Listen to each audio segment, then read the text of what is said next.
सो hi बच्चों, this side C S Harish Matharia, 12th standard book keeping and accountancy Maharashtra board new syllabus. हम लोग revision start कर रहे हैं आज टॉपिक नंबर 6 का, not for profit making organisation और नॉट फॉर प्रॉफिट कंसर्न या नॉट फॉर प्रॉफिट ऑर्गेनाइजेशन, प्यार से जो कहना कह लो, एनपीओ। एनपीओ मंदिर, मस्जिद, church, hospital, club, universities, colleges, school. बाप रे बाप, बहुत सारे इसके एग्जाम्पल्स है। एनपीओ के बारे में हमने रेगुलर लेक्चर के अंदर में सारी चीजें देखी है, राइट, बरोबर है। अब उसके बाद में हुआ क्या, हम लोग रिवीजन अब करेंगे तो रिवीजन डायरेक्टली क्वेश्चन आंसर करने वाले, क्वेश्चन और आंसर दोनों भी, सारी चीजें इसके अंदर में दी हुई है, राइट। किसी बच्चे को कोई तकलीफ है यहाँ तक के, एक बच्ची कुछ तो सवाल पूछ रही है, सर मेरा क्वेश्चन कब लोगे। प्राची, प्राची आपका क्वेश्चन एनपीओ टॉपिक का नहीं है, जब आपका टॉपिक आएगा तब उस समय आपके टॉपिक का भी क्वेश्चन लेंगे, तो चिंता मत करना, ठीक है। आ जाओ, एनपीओ टॉपिक अभी पहले पढ़ ले, और अब बिल्कुल मेरे हिसाब से आपने क्या करना है, फटाफट से सारी चीजें रिवाइज करना है, इसमें मैक्सिमम चीजें आपकी कवर अप हो जाएगी। रिवीजन है, थोड़ा सा स्पीड में लूंगा, ठीक है, क्योंकि ऑलरेडी सारी चीजें प्यार से पप्पी लेके हमने हर एक चीज देखी है। सो आ जाओ, फटाफट से मैं स्टार्ट कर रहा हूं। सो मेरे मुन्ना, ध्यान देना, done. Not for profit making organisation और एनपीओ, चलो फटाफट से रिवाइज करते हैं। मैं ऐसा सोच रहा हूं कि बच्चों ने इसके पहले regular topic with theory, with practical, with each and every concept पढ़ा हुआ है, हर एक कॉन्सेप्ट पढ़ा हुआ है हर एक बच्चे ने, यस और नो। चलो आ जाओ, देखते हैं फटाफट से। सो select the correct options from the following and rewrite the sentence. Not for profit concern renders dash services, not for profit concern renders dash services, बोलो बेटा, कौन सी सर्विसेज वो रेंडर करता है, एनीबडी, एनीबडी, कौन सी सर्विसेज वो रेंडर करता है।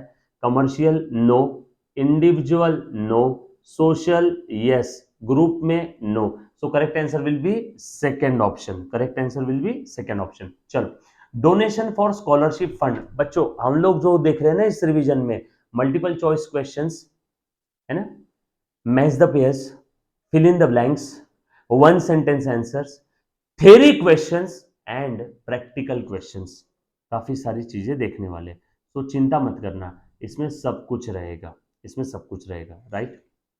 आ जाओ, donation for scholarship fund, donation for scholarship fund, उसको हम लोग क्या बोलेंगे, किसी स्पेसिफिक पर्पस के लिए डोनेशन मिला, कैपिटल रिसीट है।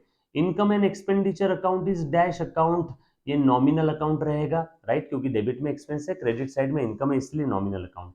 Outstanding subscription eight the end of the accounting year represent, outstanding subscription eight the end of the accounting year represent, बोलो बेटा, आउटस्टैंडिंग सब्सक्रिप्शन यानी एनपीओ के लिए सब्सक्रिप्शन फीस आना बाकी है, एनपीओ के लिए सब्सक्रिप्शन फीस आना बाकी, आना बाकी यानी रिसीवेबल यानी असेट, है ना। एंड सब्सक्रिप्शन एडवांस यानी एडवांस इनकम, एनपीओ के लिए एडवांस इनकम ये लाइबिलिटी होती है, यस और no. Excess of income over expenditure, income ज्यादा है खर्चा कम है, तो एनपीओ में उसे सरप्लस बोलेंगे। And not for profit concern prepare dash account instead of profit and loss, income and expenditure account बनाता है, प्रॉफिट एंड लॉस अकाउंट वो नहीं बनाते हैं, राइट। परचेस ऑफ स्टेशनरी, अच्छा जो होशियार बच्चा है ना वो बरोबर मेरे साथ में सारी चीजें, सारे टॉपिक रिवाइज कर लेगा। सर आप सारे टॉपिक का रिवीजन ऐसे लेने वाले हो, जी हाँ बिल्कुल सही सुना, but subject to one condition, इसके पहले उसने 12th स्टैंडर्ड का मुझसे अकाउंट्स पढ़ा हुआ होना चाहिए, ताकि रेगुलर लेक्चर में theory, concept, practical, multiple choice questions, जो भी कुछ मैंने थ्योरी लेक्चर्स के अंदर पढ़ाया हुआ है, वो सारी चीजें यहाँ पे अप्लाई होगी, राइट। हम लोग यहाँ पे रिवीजन कर रहे हैं, मतलब एक बार हमारा विजन हो गया है, विजन होने के बाद रिवीजन होता है, राइट। सो अच्छे से एक बार ध्यान दे दो, सारे आपके ऑब्जेक्टिव क्वेश्चंस और साथों साथ इंपॉर्टेंट प्रैक्टिकल क्वेश्चंस यहाँ पे लेने वालों। Purchase of stationeries dash expenditure, capital, long term, revenue, deferred revenue, बोलो बेटा, purchase of stationeries revenue expenditure. Question number 9, usually dash is a major source of revenue for NPO, obviously subscription से ही तो उन्हें सबसे ज्यादा पैसा आता है, मेजर सोर्स ऑफ रेवेन्यू उनके लिए क्या है, subscription, major source of revenue उनके लिए क्या है, सब्सक्रिप्शन, यस और नो, पक्का, चलो आगे, डन। उसके बाद आगे आ जाओ, और क्या दिया देखना। सो नेक्स्ट, एक सेकेंड, हाँ, अब देखो, next, an income and expenditure account and balance sheet are prepared as a final account by, oh income expenditure balance sheet ये कौन बनाता है? एनपीओ बनाएगा। उसके बाद non cash items are not recorded in, non cash item ये receipt payment में record नहीं होंगे, नॉन कैश आइटम ये रिसीट पेमेंट में रिकॉर्ड नहीं होंगे। Closing balance of the receipt and payment account usually represent, हमारे हाथ में कितना कैश है बैंक है, closing cash bank balance, closing cash bank balance. NPO for profit organization is also called as NPO, sorry, not for profit organization, not for profit organization is also called as service organisation, क्योंकि ये समाज सेवा करती है, service देती है लोगों को, है ना, सोशल सोसाइटी को सर्विस देती है। प्रॉफिट मेकिंग है नहीं, ट्रेडिंग है नहीं, कमर्शियल है नहीं। Expenditure on purchase of building is dash expenditure, capital expenditure, expenditure on purchase of building ये कैपिटल एक्सपेंडिचर है। Then both capitalise receipt and capital expenditure are shown in balance sheet, capital expenditure balance sheet के asset side में और capital receipt balance sheet के liability side में। The excess of asset over the liability, asset ज्यादा है, asset ज्यादा है, liability कम है, तो बैलेंसिंग फिगर को कैपिटल फंड्स बोलते हैं, बैलेंसिंग फिगर को कैपिटल फंड्स बोलते हैं एनपीओ के केस में, यस और no? So balancing figure capital funds, normal case में भी कैपिटल ही रहेगा। For a library expenditure on purchase of book is, for a library expenditure on purchase of book is, बोलो बेटा, वो जो बुक खरीद रही है उनके लिए बुक ही असेट है, तो वो कैपिटल एक्सपेंडिचर है। बाकी केस में बुक का खर्चा, मैगजीन का खर्चा रेवेन्यू एक्सपेंस रहेगा, लेकिन लाइब्रेरी के केस में तो बुक ही असेट है और वो बुक लंबे समय तक यूज होने वाली है, तो वो कैपिटल एक्सपेंडिचर रहेगा, यस और नो? पक्का? चलो आगे। यहां तक किसी बच्चे को अगर कोई डाउट है तो प्लीज एक बार पहले पूछो। Done done done. चल उसके बाद, dash account starts with the opening cash balance, income expenditure no, capital fund no, receipt payment yes, only dash incomes and expenses are shown in the income expenditure account, revenue nature का, क्योंकि capital nature के expenditure और capital nature की receipt कहां पे जाएगी बेटा? Balance sheet में। Debit balance on the income expenditure account, debit balance on the income expenditure account denotes, बोलो बेटा, debit balance on the income expenditure account denotes, बोलो बोलो बोलो बोलो, hello, debit balance of the income expenditure account, यानी income expenditure की debit side यानी खर्चे वाली साइड की टोटल ज्यादा है, इसीलिए बैलेंस डेबिट बैलेंस है, मतलब ये डेफिसिट है। राइट, वेरी गुड मुन्ना, बिल्कुल सही जा रहे हो आप लोग। Non trading organisation right summary of the all cash transaction in receipt payment account, non trading मतलब एनपीओ समझ लो, नॉन ट्रेडिंग मतलब एनपीओ समझ लो। देन और कुछ है क्या इसमें? No, that's it, game over. ओहो, नेक्स्ट क्वेश्चन, अच्छा आंसर सारे दिए हैं मैंने, हाँ नीचे। Write the one word or phrase or term which can substitute each of the following statement. The form of organization providing services NPO. उसके बाद an account which prepared by the NPO instead of profit and loss, income expenditure account. Hello hello hello hello, ये जो सारे questions मैं ले रहा हूँ ना, इसी टाइप के क्वेश्चन से एग्जाम में पूछे जाते हैं, जो भी आपका ऑब्जेक्टिव नेचर्स का, जो भी आपके ऑब्जेक्टिव क्वेश्चंस है ना, वो इसी टाइप के एग्जाम में आने वाले हैं। सो प्लीज मिस मत करना। बच्चों को लगता आसान है और बाद में बच्चे बोलते हैं सर अब क्या करूं, प्लीज ध्यान दे दो। Donations received for a specific purpose, specific donation obviously बात है। Receipt and payment which are not recurring in nature, जो रिकरिंग नेचर का नहीं है, रिकरिंग होता तो रेवेन्यू होता, नॉन रिकरिंग है इसलिए capital receipt. An account which records only revenue items in case of not for profit organization, only revenue items जिसमें रिकॉर्ड होते हैं, revenue expense, revenue income, income expenditure, क्योंकि बैलेंस शीट में तो capital item है। Accounts which records only cash transaction, receipt payment, then income which earned during the year but not received during the year, income कमा लिया but नहीं मिला, यानी मिलना बाकी है, यानी रिसीवेबल इनकम है, इनकम रिसीवेबल, या उसी को प्यार से कहते हैं आउटस्टैंडिंग इनकम या इनकम रिसीवेबल, या उसी को बोलेंगे आउटस्टैंडिंग इनकम, कमा लिया बट मिला नहीं यानी receivable. Such concerns which are form by rendering some useful services to the members without having profit motto, NPO जिसका प्रॉफिट मोटो नहीं है, जिसका प्रॉफिट अर्न करना ऑब्जेक्टिव नहीं है, लेकिन अंदर की बात बताओ एनपीओ के अंदर में बहुत सरप्लस होते रहता है। Not for profit concern excess, not for profit concern है एनपीओ। एक्सेस ऑफ एक्सपेंडिचर यानी deficit, statement showing the financial position, balance sheet, debit balance है तो डेफिसिट है, अभी हमने थोड़ी देर पहले देखा था, यस और नो? उसके बाद credit balance of the income expenditure surplus, then excess of total asset, asset ज्यादा है लाइबिलिटी कम है, कैपिटल फंड, ये भी हमने बैलेंस अपने फिल इन द ब्लैंक्स में देखा था अभी। All such receipt which are non recurring in nature, capital receipt हो जाएगी। Then fees received from a member only once a life time, life membership fees उसको बोलते हैं। Then specific amount paid by the members annually, है ना, एक बार मिला है लाइफ में मेंबरशिप फी, एक बार फीस एक बार मिलती है लाइफ में, तो उसको लाइफ मेंबरशिप फीस बोलते हैं। Then specific amount paid by the members annually to the non trading organisation, यानी एनपीओ का एनुअल जो देते हैं उसको क्या बोलते हैं, सब्सक्रिप्शन। डोनेशन और gift received from the members और outsider for specific purpose, liability है मेरे लिए specific donation, specific purpose donation word लिखा तो भी चलेगा और स्पेसिफिक डोनेशन वर्ड लिखा तो भी चलेगा। देन उसके बाद आगे और बढ़ रहा हूं, donation received for a general purpose like welfare of the member or society, donation received for a general purpose like welfare of the member or society, general donation or general purpose donation, gifts received from a legal representative as per the will, उसको legacy बोलते हैं, an expenditure which is incurred for carrying the day to day business activities, उसको revenue expenditure बोलेंगे, capital resources which are owned and possessed by the NPO, यानी asset में से liability minus करने के बाद में जो कैपिटल रिसोर्सेज बचते हैं उसको कैपिटल फंड बोला करते हैं। State whether the following expenses are true और false, not for profit concern do not have profit motto too, क्योंकि नॉट फॉर प्रॉफिट ऑर्गेनाइजेशन ये सोशल पर्पस के लिए फॉर्म होती है। Then charitable institution prepare profit and loss account at the end of every financial year, no, charitable तो NPO है, ये PNL account नहीं बनाती है, फॉल्स है, ये इनकम एक्सपेंडिचर बनाती है, पीएनएल नहीं बनाती है, इनकम एक्सपेंडिचर बनाती है, फॉल्स है। There is no difference between the receipt payment and income expenditure, false. Receipt payment ये आपका रियल अकाउंट है, इनकम एक्सपेंडिचर नॉमिनल अकाउंट है, दोनों में दिन रात का अंतर है। एक एक सेंटेंस में आंसर लिखना है, एग्जाम में ज्यादा डिटेल लिखने की जरूरत नहीं है, ट्रू और फॉल्स का रीजन वन सेंटेंस में भी चलेगा लेकिन प्रॉपर होना चाहिए, यस और नो। चलो आगे, उसके बाद आगे और बढ़ते हैं, वरना प्लीज ध्यान दे दो। Income and expenditure account represent इधर सरप्लस और डिफिसिट, ट्रू। उसके बाद receipt and payment accounts do not have opening balance, हो सकता है भैया ऐसे कैसे नहीं होगा, ओपनिंग कैश बैंक कहां पे आएगा, वो डेबिट साइड में आएगा ना, रिसीट साइड में। नॉट फॉर प्रॉफिट और concern NPO do not prepare balance sheet, false, बनाते हैं बैलेंस शीट।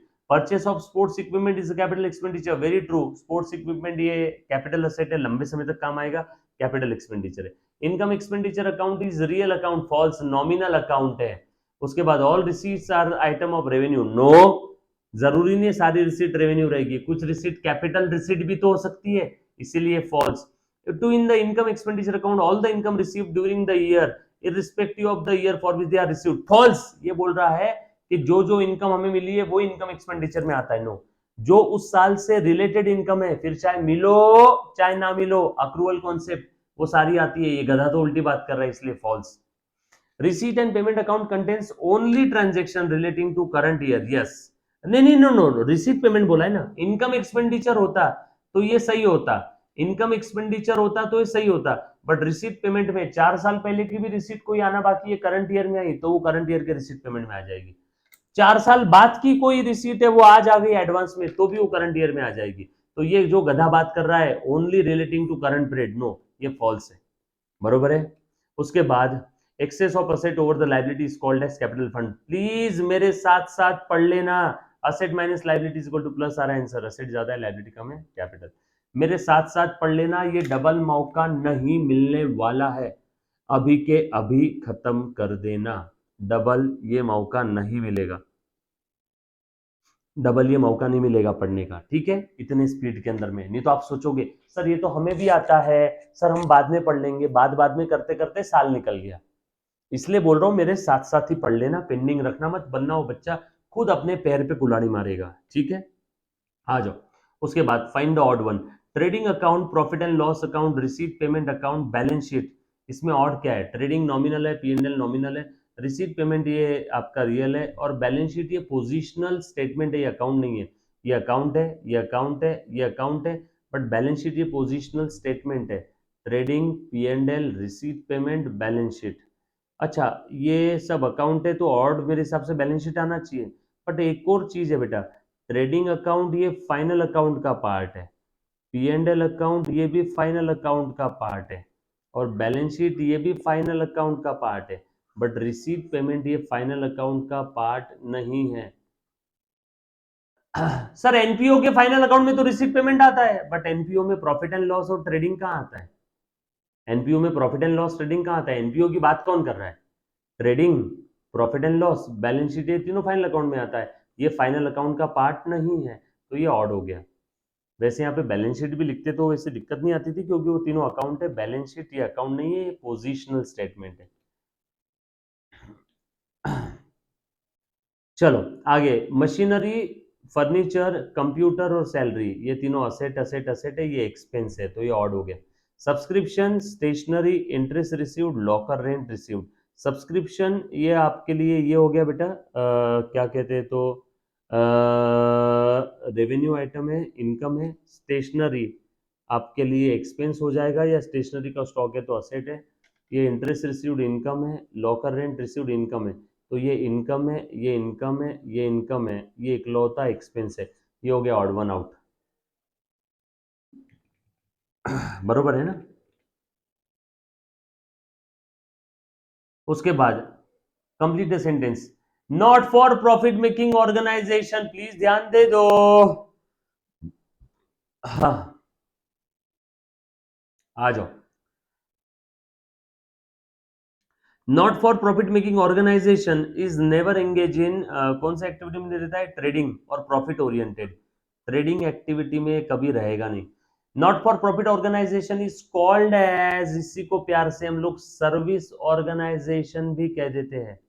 उसके बाद receipt and payment account falls under the category of dash account. Receipt payment कौन से कैटेगरी में आता है? ये रियल अकाउंट है, ये रियल अकाउंट है। उसके बाद in receipt payment account the summary of dash transactions are recorded. बोलो रिसीट पेमेंट में कौन से ट्रांजेक्शंस आते हैं? सारे cash and bank, cash and bank, cash and bank.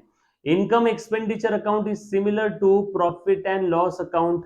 Credit side of the receipt payment account shows the cash payment or bank payment. Dash is a major source of revenue income for NPO. Subscription is the major source of revenue income for NPO. बच्चों सब लोग साथ में है ना? Yes और no? Clear है? पक्की बात? प्लीज साथ में रहना, है ना? हर एक चीज समझ लेना, आपका बहुत सारा पेपर यहीं से कवर अप हो जाएगा।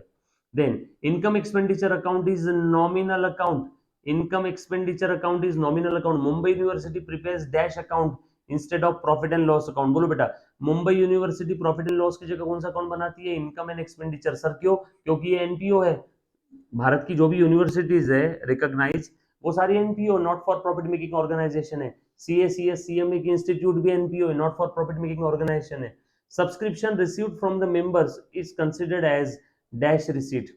सब्सक्रिप्शन रिसीव्ड फ्रॉम द मेंबर्स is considered as revenue receipt, is considered as revenue receipt. Yes or no? आगे 11 number, the transactions recorded in the income expenditure account related only to the current year. Income expenditure में सिर्फ current year से related transaction रहेंगे, accrual concept. Income और expenses having recurring nature are known as, बोलो बेटा, income expenses having recurring nature, recurring nature के income और expenses को रेवेन्यू इनकम और रेवेन्यू एक्सपेंसेस बोलते हैं। रेवेन्यू इनकम और रेवेन्यू एक्सपेंस बोलेंगे। Non cash items are not recorded in receipt and payment account में, नॉन कैश आइटम नहीं आते हैं। Dash concerns have profit motive. Trading concern का प्रॉफिट ऑब्जेक्टिव होता है। In trading concern dash is prepare to know the financial position. Balance sheet हम लोग prepare करेंगे। Then excess of receipt over the payments means हमारे पास cash और bank balance है, कैश और बैंक बैलेंस है, कैश और बैंक बैलेंस है। Legacy received by NPO concerns on dash basis. बोलो बेटा, लीगेसी एक बार जो मिल गई है तो वो हमारे पास में परमानेंट रहेंगी, लंबे समय तक रहेगी। लॉन्ग टर्म और परमानेंट बोला तो भी चलेगा। Income which are to be capitalise are to be added to. Income जो कैपिटलाइज करनी बैलेंस शीट के लाइबिलिटी साइड में, कैपिटल फंड में, बैलेंस शीट के लाइबिलिटी साइड में उसको कैपिटल फंड में हम लोग कैपिटलाइज कर देंगे। क्लियर? लीगसी मतलब एक बच्ची सवाल पूछ रही है, मुन्ना आपका ध्यान नहीं था, प्लीज ध्यान दे दो। अभी हमने लीगसी के बारे में पढ़ा था, अभी हमने लीगसी के बारे में पढ़ा था थोड़े समय पहले। हेलो बच्ची, ध्यान दे दे। आ, आ, आ।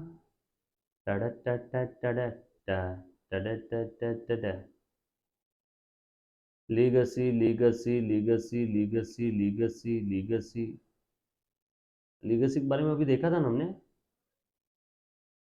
हाँ ना रे, अभी एक जगह आया था ना, कहीं तो बोला था मैंने लीगेसी के बारे में। चलो आ जाओ, बच्ची ने फिर भी पूछा है तो बता देता हूँ। किसी इंसान के मरते वक्त उसकी आखिरी इच्छा जो होती है, उसकी आखिरी इच्छा पे अगर उसने बोला कि मेरी सारी जायदाद को हम मैं इस not for profit making organisation को दान करना चाहता हूँ, तो एनपीओ के लिए वो लीगेसी है। एनपीओ के लिए वो लीगेसी है, कैपिटल रिसीट है। एनपीओ के लिए वो लीगेसी है ना। आसान भाषा में मैं ऐसा बोल सकता हूँ, प्लीज ध्यान देना, आसान भाषा में मैं ऐसा बोल सकता हूँ कि लीगेसी मतलब, प्लीज ध्यान देना, लीगेसी मतलब any amount received by the NPO as per the will of donor after his death, as per the will of donor after his death। ये देखो ना, यहाँ पे है ना, ये legacy, any amount received by NPO as per the will of donor after his death। आ जाओ, चलो done. Answer in one sentence only, what do you mean by not for profit concern? NPO मतलब क्या है? NPO is such organisation which establish to serve society or to its member with a motto not to earn profit, not to earn profit, that's it। उसके बाद which organization prepares income expenditure? NPO। what is receipt payment? receipt payment is like our summary cash book, जिसके receipt side में all cash received irrespective of the paid, and payment side में all cash bank payment irrespective of the paid, है ना, parade को देखेंगे नहीं। Then why income expenditure is prepared to know the surplus और deficit, debit में income, debit में expense, credit में इनकम। उसके बाद what is capital fund? Excess of asset और liability. What is subscription? Subscription is the periodical receipt by the NPO from its member. उसके बाद what is legacy? अभी हमने देखा था 2 मिनट पहले। What is surplus? Excess of income over the expenditure. Surplus right side की total ज्यादा है, क्रेडिट साइड की डेबिट साइड के टोटल की comparison. What do you mean by non recurring? जो बार बार रिकर नहीं हो रहा है, बार बार रिकर नहीं हो रहा है, नॉन रिकरिंग। उसके बाद टू वुम सरप्लस और deficit is transfer? Capital fund में। What is deferred revenue expenditure? ऐसा रेवेन्यू एक्सपेंडिचर जिसका बेनिफिट हमने डेफर किया है, ऐसा रेवेन्यू एक्सपेंडिचर जिसका बेनिफिट डेफर किया है। Best example heavy advertisement expense, best example heavy advertisement expense. Yes और नो? ये बात समझ में आया क्या? Then expenditure which basically revenue expenditure but benefits accrued to the organisation for more then 1 year, defer किया, पेमेंट पूरा भी कर दिया, बेनिफिट फ्यूचर में भी मिलेगा। पेमेंट पूरा भी कर दिया, बेनिफिट उसका फ्यूचर में भी मिलेगा। पेमेंट अभी कर दिया बट बेनिफिट उसका फ्यूचर में मिलेगा। चलो आगे। What is entrance fee? Entrance fee paid by the person who wish to become a member of the organization at the time of admission. What is deficit? Excess of expenditure over income. What is the meaning of revenue? Hello hello hello, समझ में आ रहे हैं सभी को? देखा हुआ है ना?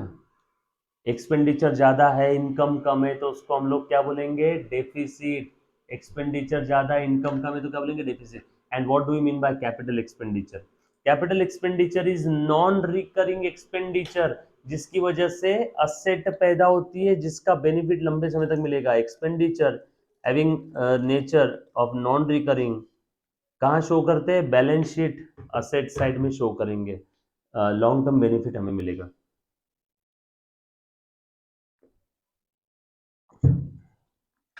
आ जाओ। Expenditure which is non recurring in nature, income to purchase a new fix asset, long term benefit मिलेगा। To increase the earning capacity और एफिशिएंसी, कहाँ दिखाएंगे? फिक्स असेट में। Complete the table. इनकम दिया है इतना, एक्सपेंडिचर पता नहीं है, सरप्लस है कि डेफिसिट है? डेफिसिट है। अच्छा डेफिसिट है मतलब इनकम कम है, सर एक्सपेंडिचर ज्यादा है। डेफिसिट है मतलब इनकम कम है, एक्सपेंडिचर ज्यादा है।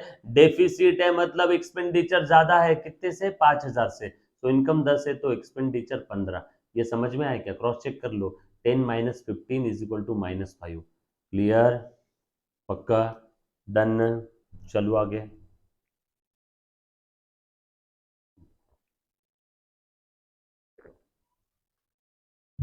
हाँ, ओके, यप यप।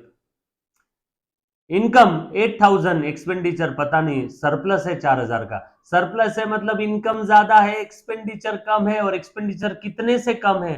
4,000 से कम है। सो 8,000 माइनस 4,000, 8 में से 4 माइनस कर दो, 4 आ गया, देखो ना। Income minus expenditure is equal to plus आए तो सरप्लस है। सरप्लस 4,000 है, एक्सपेंडिचर पता नहीं है, इनकम 8,000 है, तो 8,000 minus expenditure is equal to 4,000। तो ये एक्सपेंडिचर इधर आ जाएगा माइनस का प्लस, और ये प्लस 4,000 इधर आ जाएगा माइनस, तो एक्सपेंडिचर आ गया 4,000। ये समझ में आया कि सभी को? इनकम पता नहीं है, एक्सपेंडिचर 15,000 है। अच्छा, एक्सपेंडिचर 15,000 है, और अच्छा आंसर सरप्लस है। आंसर सरप्लस है मतलब इनकम ज्यादा है। कितने से ज्यादा है? 8,000 से ज्यादा है। 15 प्लस 8, 23,000। क्रॉस चेक कर लो, 23 minus 15 is equal to income minus expenditure is equal to surplus. समझ में आया?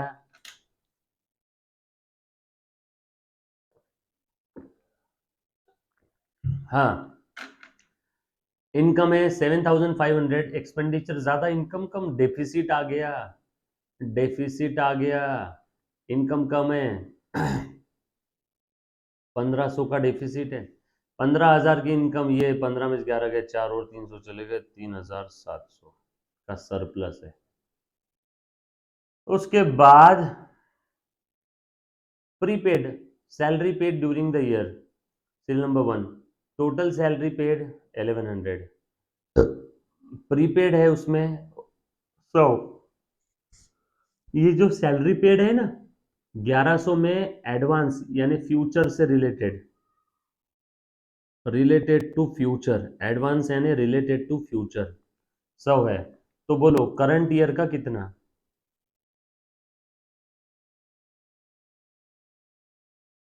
करंट ईयर का कितना? 1,100 में 100 फ्यूचर का है, तो बचा हुआ करंट ईयर का। 2,700 में प्रीपेड कितना है पता नहीं है, बट करंट ईयर का कितना है? 2,700 में करंट ईयर का, 2,700 में करंट ईयर का, यहां लिखता हूं करंट ईयर का, करंट ईयर, ये प्रीपेड है, प्रीपेड और आउटस्टैंडिंग जो भी है हेडिंग, और ये टोटल है। 2,700 में करंट ईयर का 2,000 ही है, मतलब बचा हुआ 700 प्रीपेड है। 8,250 में प्रीपेड पता नहीं कितना है, बट 6,650 करंट रेट का है। 8,200 में से 6,600 चले गए, 1,600, 50 50 कैंसिल, 1,600 रहेगा प्रीपेड। यस और नो? वही ना। उसके बाद 1,200 टोटल है, अभी भी देना बाकी है 200, तो करंट रेट की टोटल सैलरी है 1,400। बेटा प्रीपेड एक्सपेंस में से, टोटल एक्सपेंस में से प्रीपेड लेस करते हैं, फॉर्मूला बता रहा हूं, तो हमें मिलता है एक्सपेंस फॉर करंट ईयर। लिख लो फॉर्मूला। और टोटल एक्सपेंस, नहीं रुकना, हाँ फॉर्मूला लिख रहा हूं। टोटल एक्सपेंस है, उसमें आउटस्टैंडिंग टोटल एक्सपेंस है, टोटल एक्सपेंस है, उसमें से आउटस्टैंडिंग हम लोग ऐड कर देंगे, उसमें आउटस्टैंडिंग एक्सपेंस ऐड कर देंगे, तो हमें मिल जाएगा एक्सपेंस। अरे सेम बचपन वाला formula, profit and loss account के अंदर में आउटस्टैंडिंग एक्सपेंस है तो ऐड करते हैं रिस्पेक्टिव एक्सपेंस में, प्रीपेड है तो रिस्पेक्टिव से माइनस करते हैं। क्यों माइनस करते हैं? क्योंकि प्रीपेड स्प्रेड का नहीं है, फ्यूचर का है, और फ्यूचर के खर्चों के लिए स्प्रेड में कोई जगह नहीं, इसलिए निकाल दो, माइनस कर दो एक्सपेंस फॉर करंट ईयर। ये फॉर्मूला ध्यान रखना, ये एक और ये दो। So total expense, total expense कितना है? 1,200। आउटस्टैंडिंग कितना है? 200। तो करंट पीरियड का कितना आ जाएगा? 1,400। टोटल पता नहीं है, अब फिर से आउटस्टैंडिंग है 600, और करंट पीरियड का कितना है? 5,100। तो बैलेंसिंग फिगर यहाँ कितना आएगा? टोटल एक्सपेंस बता दो। ये 600 इधर आ जाएंगे तो माइनस हो जाएंगे, तो 4500, 4500 पांचवे का, है ना, 4500, बरोबर ना, सही है, वेरी गुड। उसके बाद आउटस्टैंडिंग वाला फॉर्मूला, 1800, 1800 आउटस्टैंडिंग पता नहीं है, और करंट रेट का है 2200। सो 1800 में क्या ऐड किया तो 2200 आएगा, 400। Rent receive during the year, same उसी प्रकार से, अब ये इनकम है, टोटल, टोटल इनकम में से एडवांस इनकम माइनस कर देंगे, is equal to income for the period, लिख लो, इनकम फॉर करंट पीरियड आ जाएगी, ये एक formula. Total income 1300, advance income 200, 1300 minus 200 1100, और अगेन सेम, टोटल इनकम पता नहीं है कितना है, दूसरा वाला, एडवांस इनकम है 400, और ये है 1400, ये -400 है ना, माइनस से करते हैं ना एडवांस इनकम, ये -400 इधर आ गए तो +400, 1400 + 400, बैलेंसिंग फिगर 1800 आ जाएगा, क्रॉस चेक कर लो, 1800 माइनस 400 इज इक्वल टू 1400, तो यहाँ पे आ गया 1800। तो उसके बाद 2650, ये है 2650, एडवांस इनकम पता नहीं, ये निकालना है, और टोटल इनकम है 2000। 2650 में से क्या माइनस किया तो 2000 आएगा, 650 माइनस करना पड़ेगा। अक्रूड इनकम, लिखो formula, total income plus accrued यानी कमा लिया बट मिला नहीं, मतलब रिसीवेबल, आउटस्टैंडिंग इनकम, अक्रूड यानी आउटस्टैंडिंग इनकम, और accrued income is equal to current period की इनकम, करंट पीरियड इनकम। चलो, टोटल इनकम पता नहीं है, अक्रूड कितना है 290, ये कितना है 3190, कौन सी फिगर से, कौन सी फिगर में 290 ऐड किया तो ये आएगा 2990, 2900, 2900 में 290 ऐड कर दिया, ये बैलेंसिंग फिगर है।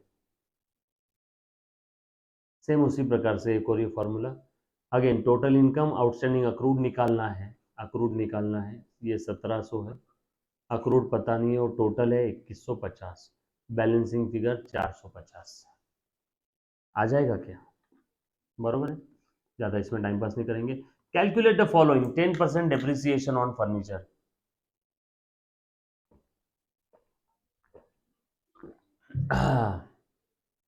10% डेप्रिसिएशन ऑन फर्नीचर, ये पर एनम वर्ड है, 50,000 का, तीन तीन महीने के लिए कितना, सो 50,000 इंटू 10%, ये हो गया 5,000 12 महीनों के लिए, तो 3 महीनों का कितना, बरोबर ना, 1/4, 3 1 जा 3, 3 4 जाए 5,000 का 1/4, 1250 रुपये फॉर 3 मंथ, राइट, बरोबर है, यो। देन उसके बाद library books dash rupees less 10% depreciation 5,000 is equal to 45, कौन सी फिगर से 10% माइनस कर देंगे तो 45 बचेगा, 50,000 का 10%, 5,000 माइनस कर दिया तो बचा 45। 12% per annum interest on bank loan 80,000 for 1 year, बोलो बेटा, 12% per annum interest on bank loan 80,000, 12% interest on bank loan of 80,000, bank loan of 80,000 for 1 year.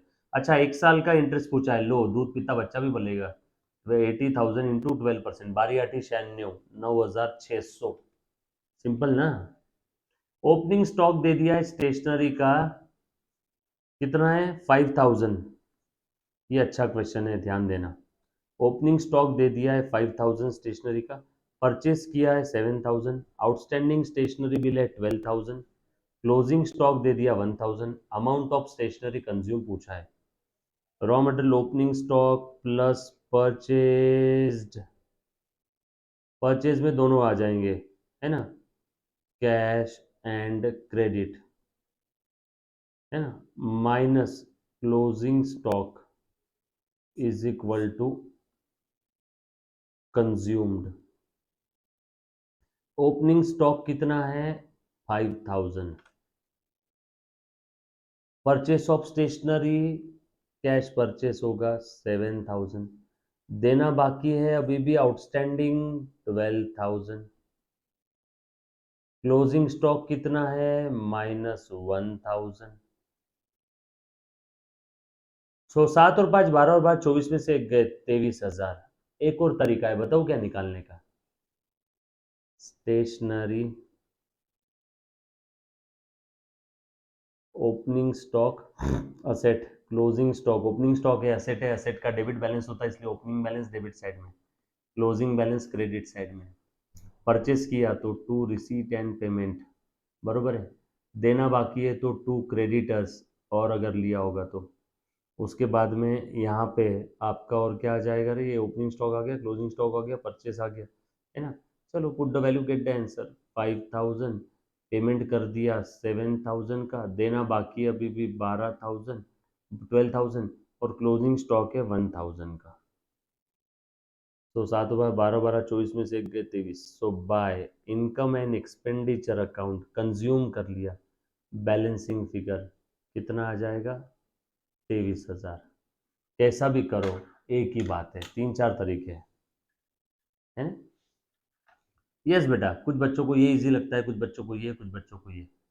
उसके बाद show the following items in the income expenditure account for the current year. चलो बता बेटा, income expenditure में item दिखाने हैं current year के लिए। चलो आ जाओ, अभी दिखा देते। रिसीट पेमेंट अकाउंट दे दिया है for the year ended 31 March 2020। Receipt side में सारे आइटम दे दिए, सब्सक्रिप्शन और ये पेमेंट में सैलरी, स्टेशनरी, इंश्योरेंस। अब करंट ईयर में जो सब्सक्रिप्शन मिला है, करंट ईयर है 1920, तो ये प्रीवियस ईयर है, ये करंट ईयर है और ये फ्यूचर है।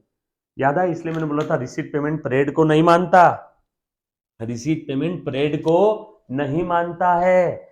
बच्चों अच्छे से ध्यान देना, टॉपिक का रिवीजन चल रहा है, इंपॉर्टेंट है, क्लियर है। और जहां डाउट है वहां पूछना है, क्लियर, पक्का, प्लीज ध्यान दे दो अच्छे से। आ जाओ।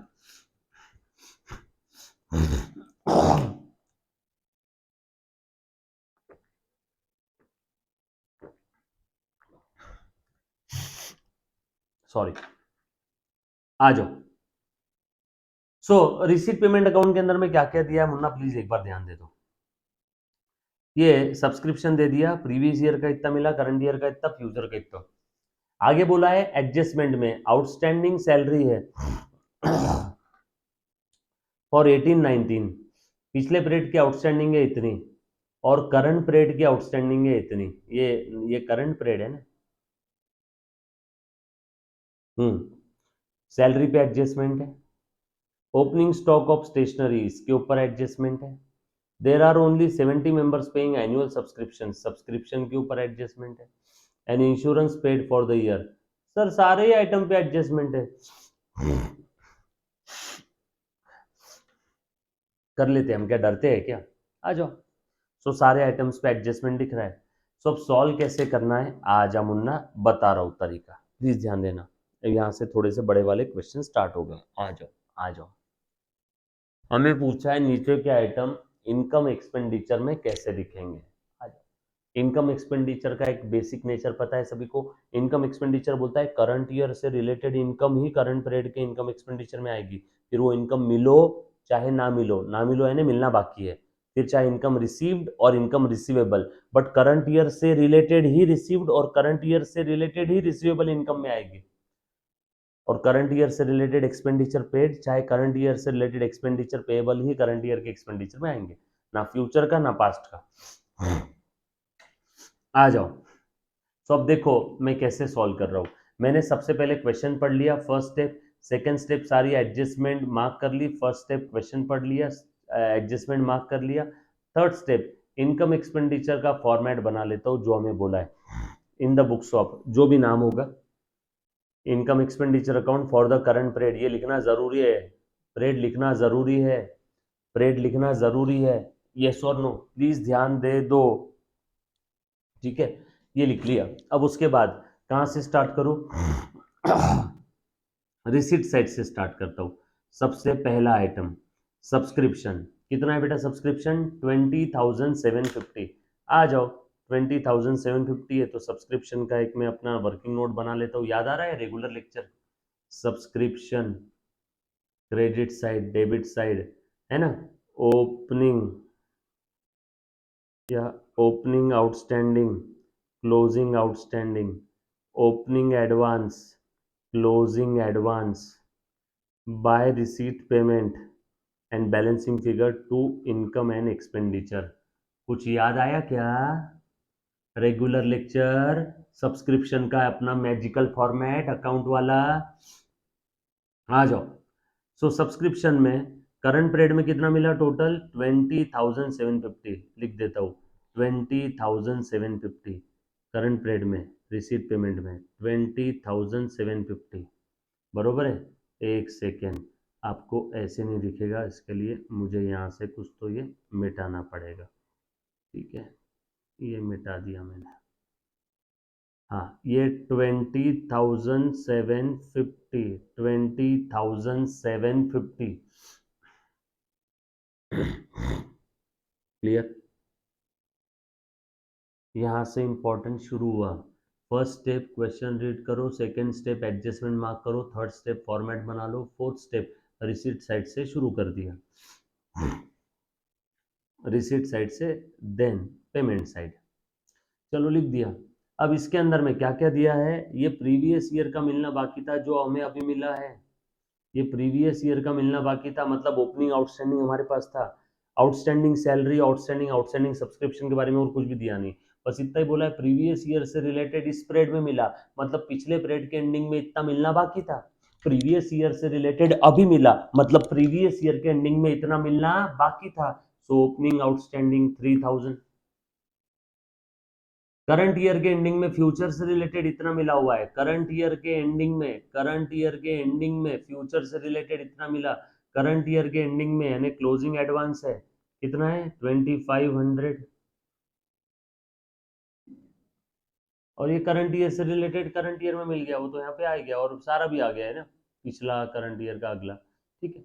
आगे और पढ़ता हूँ। और कुछ दिया हुआ है इन्होंने?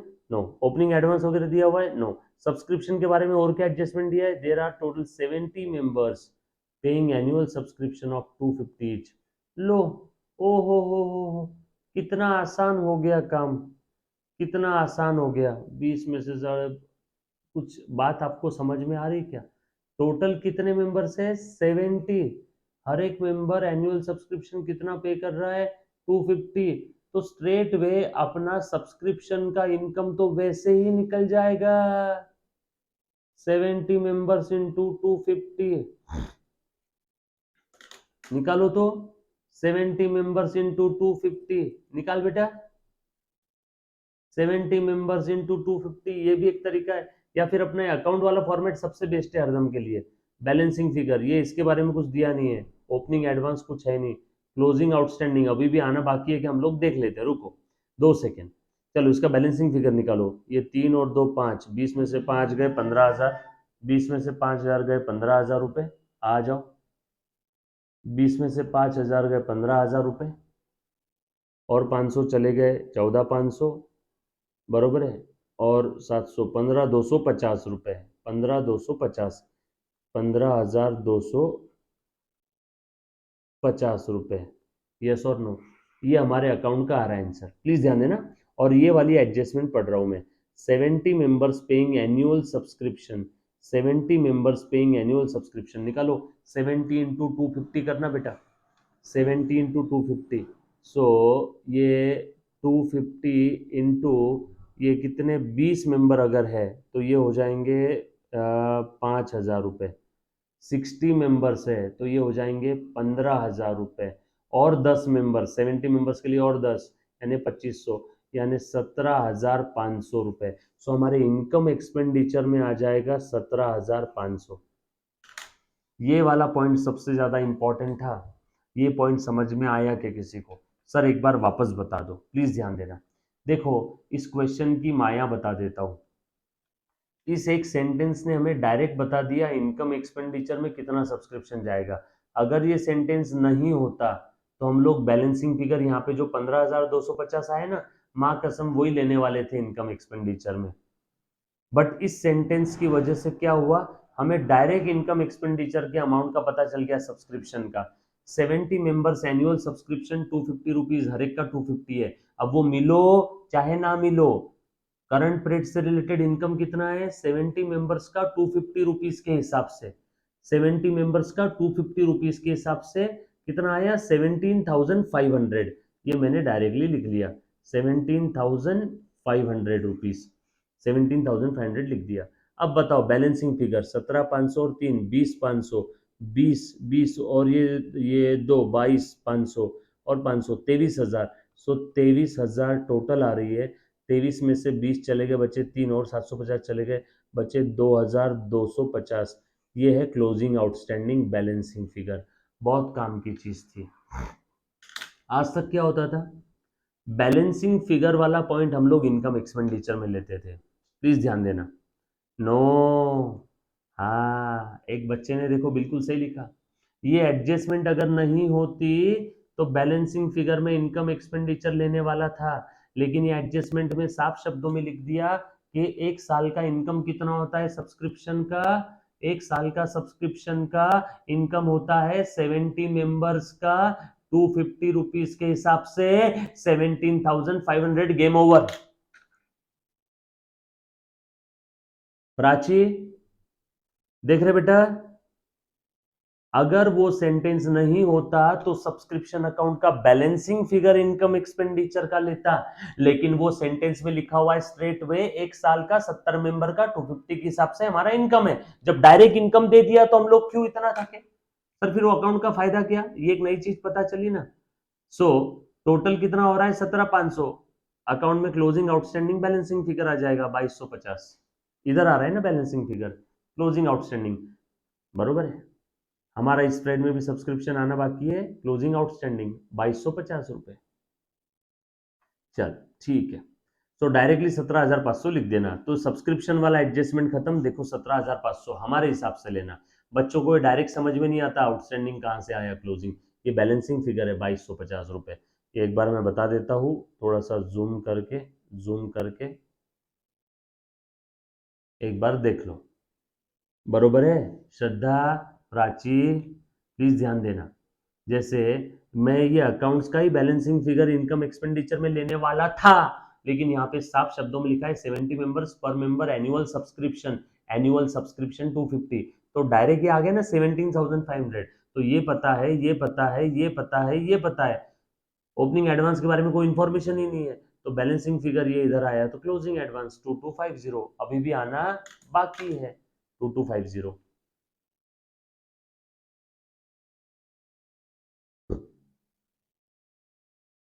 राइट, चलो आगे।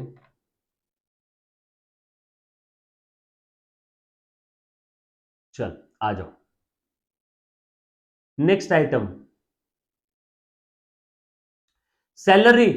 सैलरी के बारे में देखो क्या एडजस्टमेंट दिया है, आउटस्टैंडिंग सैलरी है 11,250 एंड 1920 का सैलरी है आउटस्टैंडिंग 8,125, ये सैलरी पेड है, करंट ईयर का 8,125 इसमें ऐड कर दो, और आउटस्टैंडिंग सैलरी पिछले साल का इसमें से लेस कर दो। सर नहीं समझा, देखो मैं बताता हूं, ये सैलरी अकाउंट है, सैलरी अकाउंट, हाँ बोलो, advance, opening outstanding, opening advance, closing advance, closing outstanding, pay किया तो टू रिसीट एंड पेमेंट, और by income and expenditure account.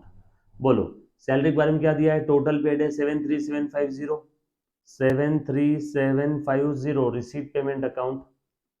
उसके बाद आउटस्टैंडिंग सैलरी पिछले पीरियड के एंडिंग में देना बाकी था, यानी इस बार का opening outstanding 11,250, opening outstanding 11,250 credit side में।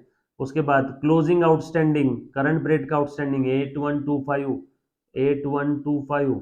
और कुछ है क्या सैलरी के बारे में कई इंफॉर्मेशन, नो बस इतना ही है, ये हो गया, ये हो गया। सैलरी का भी हो गया, ये भी हो गया, और कुछ है सैलरी के बारे में? No, that's it, game over. Balancing figure, ये कुछ है नहीं, ये कुछ है नहीं। निकालो इनकम एक्सपेंडिचर का कितना आ रहा है, बोलो बेटा, इनकम एक्सपेंडिचर का सैलरी का कितना आएगा, फटाफट से बता दो बेटा।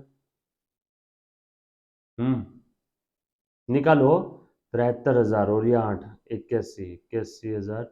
81 में से 11 चले गए, करीब करीब ये आ जाएंगे 70,000, ये 750, और ये इधर चला गया 650, 625, 70,625, ये आ जाएगा आपका सैलरी। अकाउंट बनाना, अकाउंट अकाउंट आसान है। Opening advance, opening advance, advance salary asset है, असेट का ओपनिंग बैलेंस डेबिट साइड में, इसीलिए क्लोजिंग एडवांस इधर। ओपनिंग आउटस्टैंडिंग देना बाकी है, लाइबिलिटी, इसलिए ओपनिंग क्रेडिट में, क्लोजिंग आउटस्टैंडिंग डेबिट में। सैलरी टू बैंक यानी टू रिसीट पेमेंट, और बचा हुआ balancing figure by income expenditure. Yes और नो? ये एड लेस के चक्कर में मत पड़ना, डायरेक्ट लिख देना यहाँ पे, और यहाँ लिख देना वर्किंग नोट नंबर जो भी सैलरी का है। तो ये भी हो गया।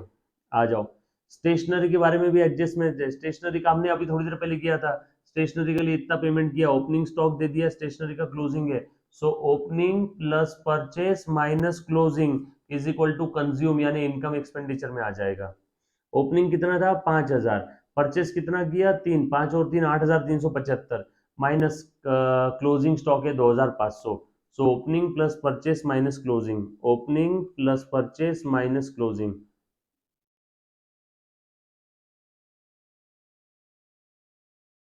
Minus closing. यस और नो? उसके बाद स्टेशनरी के बाद है इंश्योरेंस, इंश्योरेंस पे एडजस्टमेंट है। इंश्योरेंस टोटल पे किया हुआ है अप टू 30 जून 2020। ओ हो, साल खत्म हो रहा है 31 मार्च 20 को, और इंश्योरेंस पे किया हुआ है 30 जून तक का। सो अप्रैल मई जून, 3 महीने का इंश्योरेंस एडवांस है, 3 महीने का इंश्योरेंस एडवांस है। एडवांस माइनस करो, एडवांस माइनस करो, 3 महीने का, ये माइनस कर दिया, आउटर कॉलम में आ गया इतना। बरोबर ना? 12 महीने का इंश्योरेंस 10,000 है, तो कॉमन सेंस 3 महीने का, 12 महीने का 10,000 है, दिया है ना? तो 3 महीने का 2500 करंट पीरियड में आ जाएगा इतना। अक्रूवल कॉन्सेप्ट समझा ना सभी को? That's it. उसके बाद नेक्स्ट एक और क्वेश्चन है।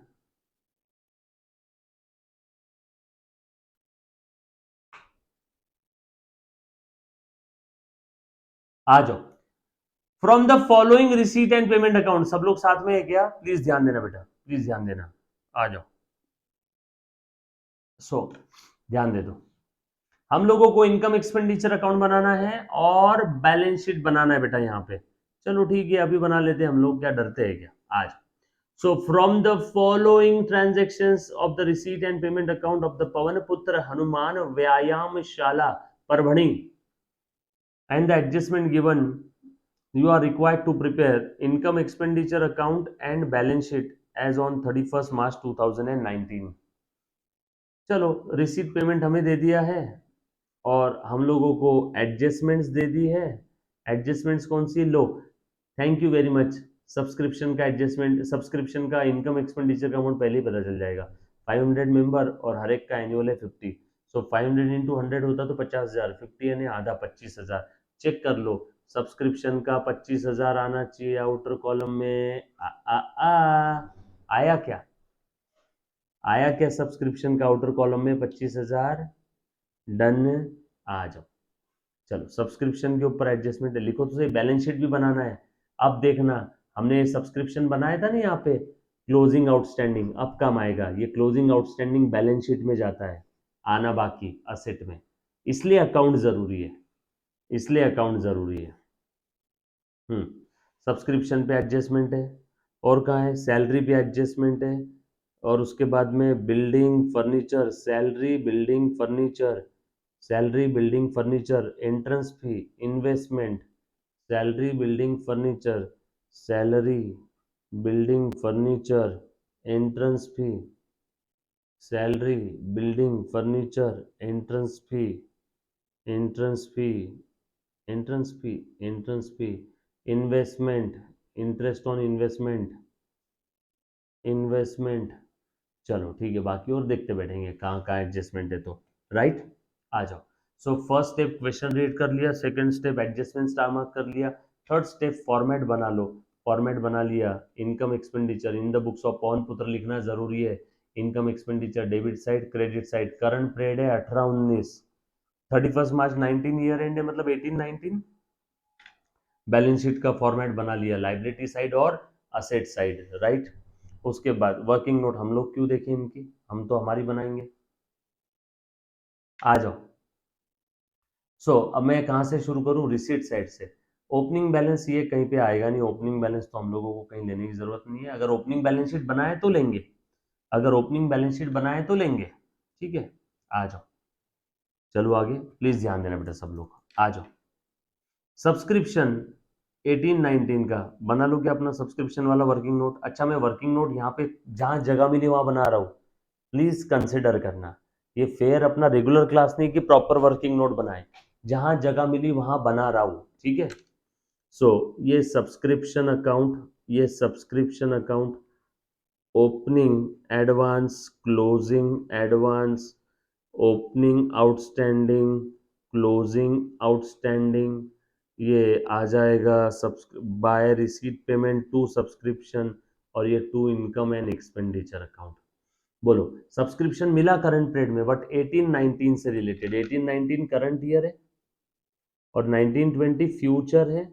हमें कैसे समझा, 18-19 करंट ईयर है, राइट, 18-19 करंट ईयर है, ठीक है। 31 मार्च 19 है ना, इसके लिए।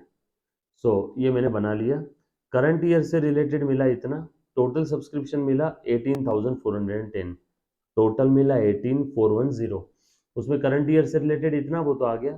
फ्यूचर से रिलेटेड इतना मिला है, करंट पीरियड के एंडिंग में फ्यूचर से रिलेटेड मिला, करंट पीरियड के एंडिंग में फ्यूचर से रिलेटेड मिला, यानी क्लोजिंग एडवांस है 410, क्लोजिंग एडवांस है 410। उसके बाद डोनेशन, सब्सक्रिप्शन का और कोई एडजस्टमेंट है क्या, है ना। 500 मेंबर्स 50 हर एक का, यानी 25,000 रुपये इनकम एक्सपेंडिचर में चला जाएगा। और कुछ है सब्सक्रिप्शन के बारे में एडजस्टमेंट, नो, ये हो गया सब्सक्रिप्शन का पहला एडजस्टमेंट, ये जीरो। ओपनिंग एडवांस है नहीं, तो क्लोजिंग आउटस्टैंडिंग बता दो कितना है, 25,000, ये 410, 410 कैंसिल, 25 में से 18 गए 7,000। ये आया बैलेंसिंग फिगर 7,000। चेक कर लो बैलेंस शीट में 7,000 क्लोजिंग आउटस्टैंडिंग मिलना ही चाहिए, 7,000। देखो मिला क्या, सेमी यस और नो, क्लियर। अकाउंट का खेल है सारा, अकाउंट बना लो, है ना। और सब्सक्रिप्शन की, ये अकाउंट की सारी डिटेल लिखते जाओ, अभी तक हुआ नहीं किस्सा खत्म। ये जाएगा बैलेंस शीट में, ये रिसीट पेमेंट तो क्वेश्चन में दिया हुआ है तो छोड़ दो। ये जाएगा इनकम एक्सपेंडिचर में, ये जाएगा इनकम एक्सपेंडिचर में, ये गया क्या इनकम एक्सपेंडिचर, हम तो लिखेंगे वर्किंग नोट 1। और क्या है बेटा उसमें, और तो कुछ है नहीं, ये इनकम एक्सपेंडिचर चला गया, ये बैलेंस शीट चला गया। क्लोजिंग एडवांस अगर होता तो ये जाता आपका बैलेंस शीट लाइबिलिटी साइड, ये जाएगा हमेशा बैलेंस शीट असेट साइड। ये ओपनिंग तो ओपनिंग बैलेंस शीट में जाएगा, ओपनिंग बैलेंस शीट में ये जाएगा इनकम एक्सपेंडिचर के अंदर में, और ये जाएगा रिसीट पेमेंट में। ये हर बार देखना सर, फिर आपने तो यहाँ दो ही जगह लिखा है इनकम एक्सपेंडिचर और बैलेंस शीट, ये ऑलरेडी क्वेश्चन में दिया हुआ है। यहाँ पे ये क्लोजिंग एडवांस है, ये बैलेंस शीट में चला जाएगा लाइबिलिटी साइड में, closing advance balance sheet liability side, subscription received in advance working note 1, है ना। ये चला गया, सारे आइटम लिख लो जहां जहां जो जो जाने वाला था, ये गया ये गया ये गया, ये तो क्वेश्चन में दिया हुआ है, और ये तो ओपनिंग में जाएगा ना, ओपनिंग बैलेंस शीट बनाने का काम ही नहीं। आ जाओ, उसके बाद नेक्स्ट आइटम पढ़ लेते हैं, है ना। सब्सक्रिप्शन हो गया पूरा, डोनेशन पे कोई एडजस्टमेंट नहीं है, बट डोनेशन के बारे में कुछ बोला नहीं है तो जनरल डोनेशन है, लिख लो यहाँ पे 6,000। उसके बाद रिसीट फ्रॉम द एंटरटेनमेंट, इसके बारे में कुछ बोला नहीं है, इनकम और इसके रिलेटेड कोई खर्चा है क्या, देखो रिसीट फ्रॉम द एंटरटेनमेंट और एंटरटेनमेंट एक्सपेंस। ये रिसीट में से ये एक्सपेंस माइनस करेंगे, नेट लिखेंगे इनकम एक्सपेंडिचर के इनकम साइड में, रिसीट एंटरटेनमेंट की, एक्सपेंस एंटरटेनमेंट का। 5,400 में से 2,480 माइनस करो, 5,400 में से 2,480 माइनस करो, कहाँ है रे? 5,400, हाँ, ये ऐसा एक ही साइड में लिखना, 5,400 माइनस 2,480, और आउटर कॉलम में नेट लिखना। इन्होंने क्या किया, एंटरटेनमेंट के खर्चे इधर दिखाए, रिसीट इधर दिखाई। आप फाइनल एग्जाम में क्या करना, इनकम ज्यादा है एक्सपेंस कम है तो income minus expense net income side में दिखा देना। समझ में आया सभी को क्या करना है? नेट ऑफ करना है, जैसे हमने रेगुलर क्लास में किया था। उसके बाद नेक्स्ट आइटम, इंटरेस्ट पे एडजस्टमेंट है, पढ़ो पढ़ो पढ़ो पढ़ो। इंटरेस्ट मिला है 400, रिसीट साइड में दिया है, मतलब मिल गया है 400। टोटल इंटरेस्ट कितना है? Interest interest interest interest interest on investment. आपको सीक्वेंस समझ में आ रहा है क्या, मैं किधर से कैसा भाग रहा हूं? मैं रिसीट पेमेंट का सीक्वेंस फॉलो कर रहा हूं और फिर एडजस्टमेंट में ढूंढ रहा हूं। Interest on investment 5% has accrued for 6 month, 5% has accrued for 6 month. बोलो बेटा, इन्वेस्टमेंट कितने की है, कुछ दिया है क्या? नो, इन्वेस्टमेंट के बारे में कुछ नहीं बोला है। एंड 5% अक्रूड है फॉर 6 मंथ, और यहाँ पे इंटरेस्ट के बारे में बोला है सिर्फ 400, और नीचे बोला इंटरेस्ट ऑन इन्वेस्टमेंट 5% अक्रूड। अच्छा, इन्वेस्टमेंट खरीदी है क्या हमने? देखो तो पेमेंट साइड में दिख रही है क्या इन्वेस्टमेंट? हाँ, 15,000 की इन्वेस्टमेंट लिया हुआ है, और पहले की ओपनिंग इन्वेस्टमेंट है ही नहीं। 15,000 का 5% निकाल रहे बेटा, 15,000 का 5% निकाल रहे बेटा, बोलो ना।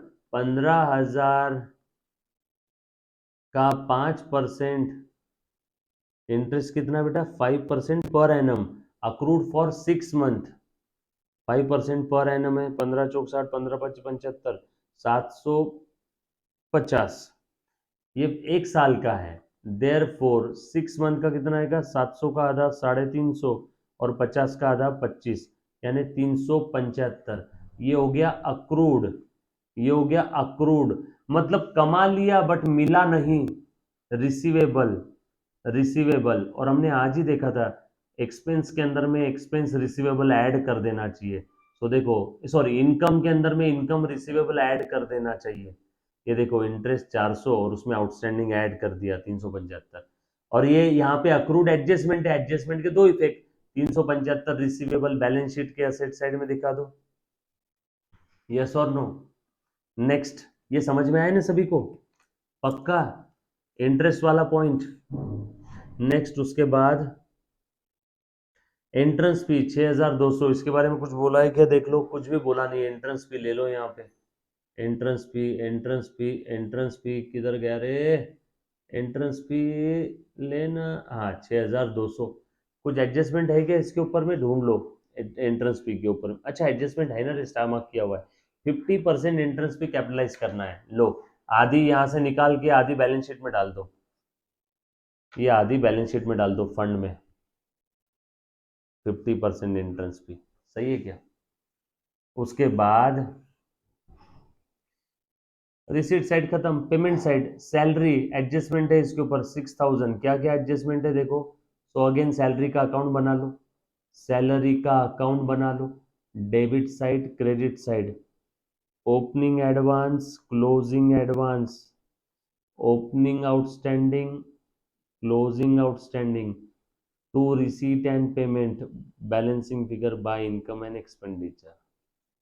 चलो, सैलरी पेड कितना है रे बेटा? 6,000, 6,000 पे कर दिया, सैलरी सैलरी आउटस्टैंडिंग। अच्छा, बस इतना ही एडजस्टमेंट है क्या? हे भगवान, क्यों अकाउंट बनाया हमने? अरे, आउटस्टैंडिंग है 1200, क्लोजिंग आउटस्टैंडिंग,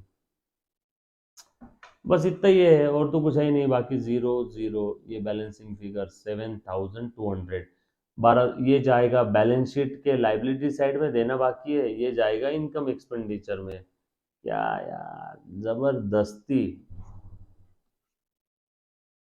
और 1200 देना बाकी है बैलेंस शीट के लाइबिलिटी साइड में। सीरियसली, अकाउंट की भी जरूरत नहीं थी, इतना ही है। Opening outstanding closing outstanding, opening advance closing advance, ऐसा कुछ दिया नहीं है। चलो आगे बढ़ते हैं। सैलरी के बाद ये एंटरटेनमेंट एक्सपेंस का तो हो गया। सन्ड्री एक्सपेंस एक्सपेंस में डाल दो, इलेक्ट्रिसिटी चार्जेस एक्सपेंस में डाल दो, कोई एडजस्टमेंट नहीं है। रेंट पेमेंट है, एक्सपेंस में डाल दो, कोई एडजस्टमेंट नहीं है।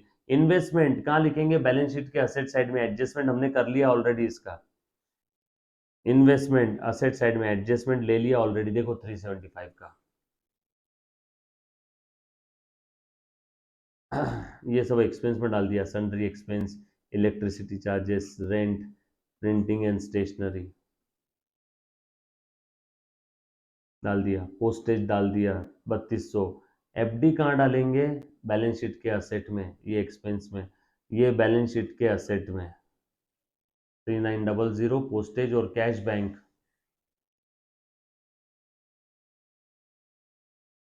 Cash bank, that's it. Capital fund के बारे में कुछ बोला है क्या क्वेश्चन में? ढूंढो। Building no.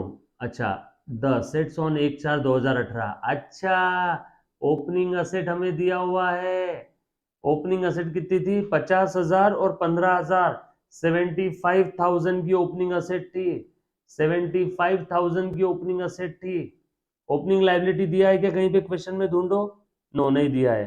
अरे यार, फिर कैपिटल फंड कैसे निकालेंगे? ढूंढो, कैपिटल फंड के बारे में दिया होगा कुछ ना कुछ। हाँ, कैपिटल फंड ओपनिंग 70,000, और इधर सरप्लस आया बैलेंसिंग फिगर, वो देखते हैं। पहले एडजस्टमेंट देख लो और कौन सी बची है। रिसीट पेमेंट पूरा खत्म हो गया, अब उसके बाद एडजस्टमेंट देख लो, कोई छूटी है क्या? एडजस्टमेंट, एडजस्टमेंट, हाँ ये एडजस्टमेंट। असेट दिया है ओपनिंग बैलेंस में, बिल्डिंग और फर्नीचर 50 और 15। बिल्डिंग फर्नीचर, इस पे एडजस्टमेंट है 50,000 15,000। बिल्डिंग फर्नीचर पे एडजस्टमेंट है आपका कितना कितना डिप्रिसिएशन है? बिल्डिंग फर्नीचर पे depreciation, provide depreciation 5% and 10% respectively. Dan Dan 5% 50,000 का, और ये 10% आउटर कॉलम में आ गया। सारा खेल खत्म। बैलेंस यहाँ पे सरप्लस ट्रांसफर कर दिया इधर, बैलेंस शीट हो गई टैली। कुछ था रे इसमें? मतलब आपको एक चीज अगर याद आ रही होगी, एक बच्ची बोल रही है सर हमें पहले ओपनिंग एडवांस लेना होता है सैलरी अकाउंट में। हाँ मुन्ना, सैलरी अकाउंट में पहले ओपनिंग एडवांस लेना पड़ता है। देखना, ओपनिंग एडवांस, पर इस क्वेश्चन में ओपनिंग एडवांस दिया ही नहीं है, तो इसलिए जीरो। ओपनिंग आउटस्टैंडिंग दिया ही नहीं है, जीरो। बरोबर है क्या? क्लोजिंग एडवांस दिया ही नहीं है, जीरो। राइट। वैसे सैलरी अकाउंट नहीं भी बनाते तो भी चलता, क्योंकि इसमें एक ही आइटम था, क्योंकि इसमें एक ही आइटम था। राइट, पक्का? ओके। सो बच्चों, यहां तक समझ में आया सभी को? बहुत सिंपल है क्वेश्चन। आ जाओ आगे बढ़ते हैं। नेक्स्ट क्वेश्चन है, receipt and payment account of the Dhananjay library Mumbai for the year ending 31 मार्च 20, है ना? सेम अभी वाले क्वेश्चन की तरह है। रिसीट पेमेंट दिया हुआ है और पूछा क्या है बेटा इसके अंदर में? इनकम एक्सपेंडिचर अकाउंट पूछा है। सॉल्यूशन यहाँ पे दे रखा है बेटा। रेगुलर बैच के अंदर में भरपूर प्रैक्टिस किया है यहाँ पे, और आपको ओपनिंग बैलेंस शीट भी बनाना है इस बारे में, क्योंकि ओपनिंग बैलेंस शीट का बैलेंसिंग फिगर आपका ओपनिंग कैपिटल फंड आएगा। ओपनिंग कैपिटल फंड आने वाला है, ओपनिंग कैपिटल फंड आएगा। राइट, और ये ओपनिंग कैपिटल फंड आप बैलेंस शीट में लिखोगे तो आपका क्लोजिंग फंड आ जाएगा। देन अगेन एक और क्वेश्चन है, रिसीट पेमेंट अकाउंट दिया हुआ है, एडजस्टमेंट्स दिए है, और आपको इनकम एक्सपेंडिचर बनाना है। और अच्छा, बैलेंस शीट पूछा ही नहीं है, सिर्फ इनकम एक्सपेंडिचर ही पूछा है। सो ये आगे के 3 क्वेश्चन आप ट्राई करोगे, 3A 3B 3C, है ना? और इसमें जो भी डाउट्स है मुझे आप नेक्स्ट लेक्चर के अंदर में पूछोगे। 3A 3B 3C आंसर्स के साथ दिया हुआ है। जो भी डाउट्स है नेक्स्ट लेक्चर में पूछोगे। Done. Thank you very much, love you all, take care, bye bye, stay home, stay safe, bye बेटा।